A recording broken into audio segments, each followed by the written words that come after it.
हमारे आज के संदेश का मुख्य विषय है वो लोग जिन्होंने परमेश्वर को जाना। भाइयों बहनों, परमेश्वर को जानना और पहचानना जीवन में आसानी से नहीं होता। बहुत से संघर्ष उठाने पड़ते हैं और तब जाके किसी ऐसे मोड़ पर परमेश्वर अपना अनुभव करा पाता है जब हम उसके योग्य हो जाते हैं। क्योंकि बहुत बार हम परमेश्वर को नहीं समझ पाते कि परमेश्वर कैसा है, कौन है, कैसे उससे मिला जाए, कैसे उसकी इबादत की जाए, कैसे परमेश्वर से जुड़ा जाए। लेकिन परमेश्वर ही है जो अपने लोगों को इस योग्य करता है कि उसके लोग उसे जाने और पहचाने। बाइबल के अंदर एक बहुत ही अच्छा उदाहरण है यूसुफ का। यूसुफ भी एक साधारण व्यक्ति था, अपने भाइयों के साथ रहता था, पिता का बड़ा ही दुलारा था और पिता ने भी उसके पहनने के लिए एक अच्छा अंगरखा बनवाया था और उसे पहन के बड़ा ही आनंद से रहता था। बहुत विश्वास योग्य रहा अपने जीवन में। एक दिन क्या हुआ, उसके भाई इसकी विश्वास योग्यता को देखकर जलने लगे और जब यूसुफ ने कुछ सपने देखे उनकी वजह से भाइयों ने कहा कि ऐसा नहीं हो सकता है, हम पे राज्य करे, तो उसको मारना चाहा। कई बार ऐसे प्रयत्न करे जिससे कि उसकी हानि हो, लेकिन अंत में उसको बेच दिया गया। भाइयों ने जब उसको बेच दिया तो वो एक दूर देश में चला गया जहाँ उसका कोई जानने वाला नहीं था, पहचानने वाला नहीं था और एक व्यक्ति ने जिसने उसे खरीदा था उसके घर में रहा। और हम देखते हैं खुद पोतीफर ने, जिसके घर में यूसुफ रहा करता था, इस बात की बाइबल में गवाही दी है कि इस व्यक्ति के आने से मेरे कारोबार और मेरे जीवन में और मेरे सभी बिजनेस में आशीष मिली है। जब यूसुफ वहाँ रहता था बड़े आनंद के साथ, उसने वहाँ भी विश्वास योग्यता दिखाई, लेकिन संघर्ष उसके साथ वहाँ भी था। पोतीफर की पत्नी ने बुरी नीयत से उसकी तरफ देखा और उसको अपना करना चाहा तो यूसुफ वहाँ से भागा और पोतीफर की पत्नी ने अपने पति को कुछ इस तरह से सिखाया, फिर अंत में यूसुफ को जेल जाना पड़ा। बहुत से झूठे द्वेष उसके ऊपर लगाए गए और लांछन की वजह से उसको जेल जाना पड़ा। जेल में भी भाइयों बहनों उसका कोई अपना नहीं था, वहाँ भी वो अपने आप को अकेला महसूस करता था, लेकिन उसके अंदर परमेश्वर ने अपने स्वभाव को डाला। वो बहुत ही विश्वास योग्य था। वहाँ के जो जेलर साहब थे उसके साथ उसकी अच्छी मित्रता हुई और जेलर ने भी उसको पूरी जिम्मेदारी दी, क्योंकि उसकी विश्वास योग्यता की वजह से उसने वहाँ भी जेल में सम्मान पाया।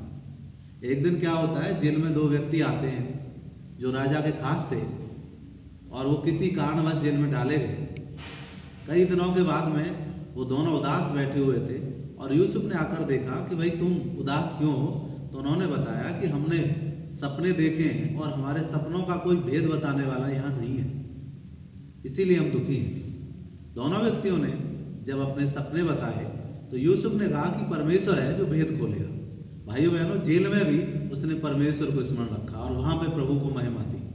जब सपनों के भेद यूसुफ ने दोनों को बता दिए तो कहा कि भाई तू तो कल मार दिया जाएगा, तेरी लाश उस पेड़ से लटकी हुई मिलेगी, छिलके हुए नौचे खाएंगे, लेकिन तू अपने पद पर दोबारा चला जाएगा जिससे तू आया है। भाइयों, ऐसा ही हुआ उन दोनों के साथ। एक को तो फांसी दे दी गई और एक फिर से राजा के यहाँ चला गया और जिस पद पर वो काम करता था उस पद पर और दूनी प्रतिष्ठा से वो काम करने लगा। एक दिन वहाँ के राजा ने भी ऐसा सपना देखा जिससे वो भयभीत हो गया, लेकिन उस समय जब वो दोनों निकाले गए जेल से तो यूसुफ ने वहाँ पे मनुष्य होने के नाते एक से कहा था कि भाई जब तू बाहर जाए, अपने पद पे जाए, तो मेरी सुधि ले लेना, मेरी बात राजा से जरूर लगाना, क्योंकि यहाँ ना मेरा कोई कुटुंबी है, ना भाई है, ना कोई जानकार है। भाइयों बहनों, हम इंसान होने के नाते इंसानों पर भरोसा रखते हैं, लेकिन इंसान कभी भी साथ नहीं देते। इंसानों से हमेशा हमें धोखा ही मिलता है। यूसुफ को भी बहुत दिनों तक धोखा मिला, उसकी कोई सुध नहीं ली गई। वो जेल में था इस उम्मीद से कि कोई उसकी राजा तक खबर पहुंचाए, उसको निकाले और वो अपने देश जाए, लेकिन कोई नहीं था। जब ये व्यक्ति निकाल दिया गया था, ये भी सुख विलास के कारण भूल गया था, पर परमेश्वर ने वहाँ भी काम किया। राजा ने एक भयंकर सपना देखा, बहुत ही भयभीत हुआ राजा। राजा ने भी अपने ज्योतिषी, शास्त्री, जादूगर सभी बुलाए और पूछा कि मैंने जो सपना देखा है उसका अर्थ क्या है। भाइयों बहनों, सपनों का भेद बताने वाला परमेश्वर है जिसने यूसुफ की सहायता करी।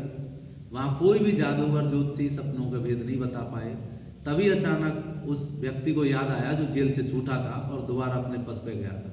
उसने कहा, राजा साहब, एक व्यक्ति है जो जेल में है, उसने मेरे सपने का अर्थ बताया और उस व्यक्ति का भी बताया जिसको आपने सजा दी थी।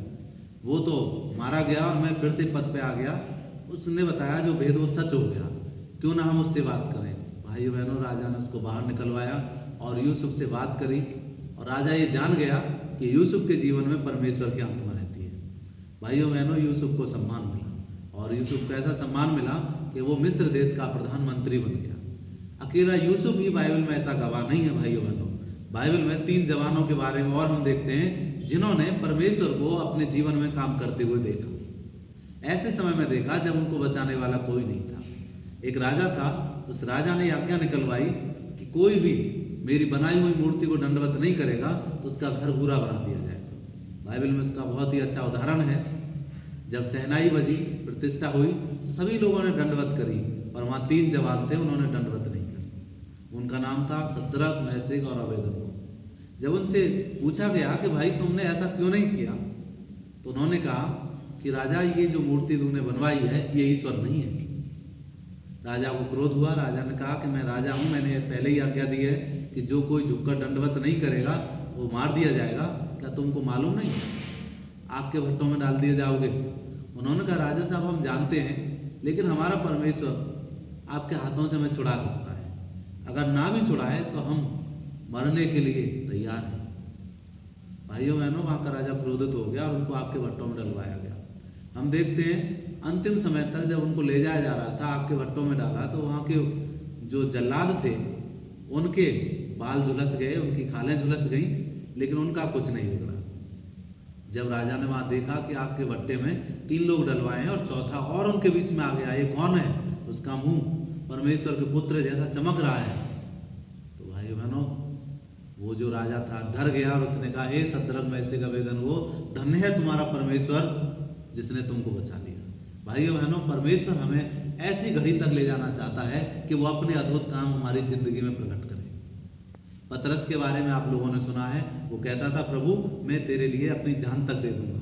लेकिन हमने देखा कई बार पतरस मुकर गया।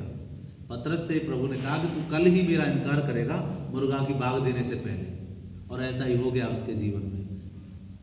क्योंकि परमेश्वर को जानना इतना आसान नहीं है। परमेश्वर हमको उस घड़ी तक ले जाता है जिस घड़ी तक हम उसके लिए पक्के हो जाएं। एक बार आपको याद हो, पतरस से प्रभु ने पूछा था कि लोग मेरे बारे में क्या कहते हैं। चेलों ने अलग अलग जवाब दिया, लेकिन पतरस ने कहा, तू जीवते परमेश्वर का पुत्र और हमारा मसीहा है। मेरे भाइयों, जब यीशु मसीह ने कहा, हे पतरस खामोश हो जा, ये बात तूने अपने अनुभव से नहीं प्राप्त करी है, ये मेरे पिता ने आत्मा के द्वारा तेरे अंदर डाली है। भाइयों बहनों, इतना सब कुछ पतरस के जीवन में होते हुए भी वो जब यीशु मसीह क्रूस पे चढ़े तो उसे खाने पीने की चिंताएं हुई, परिवार की चिंताएं हुई, और वो चला गया अपने खाने की तलाश में समुद्र में। परमेश्वर के साथ साथ चल करके भाइयों बहनों, हम उस परिस्थिति तक पहुंचते हैं जिसमें हम ये योग्य हो जाते हैं कि परमेश्वर के कामों को देखें, उनका वर्णन करें, और फिर परमेश्वर साक्षात भी हमसे दर्शन देकर बात करता है, जैसे पतरस से करी। जब वो मछली पकड़ ही रहा था, रात भर उसने कोशिश करी, कुछ हाथ में नहीं आई। उस अंतिम समय यीशु मसीह ने कहा, हे भाइयों, क्या तुम्हारे पास कुछ खाने को है?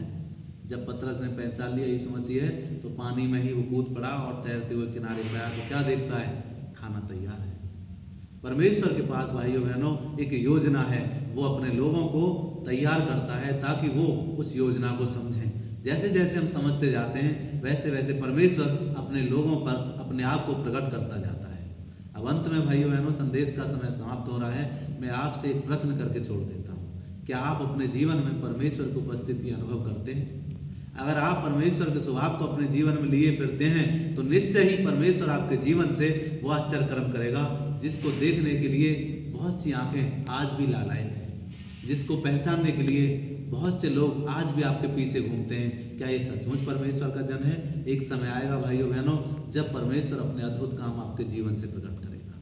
तब तक आप धैर्य धरें और परमेश्वर के स्वभाव में बढ़ते चले जाएं और इंसान के साथ इंसानियत निभाते रहें। जय मसीह।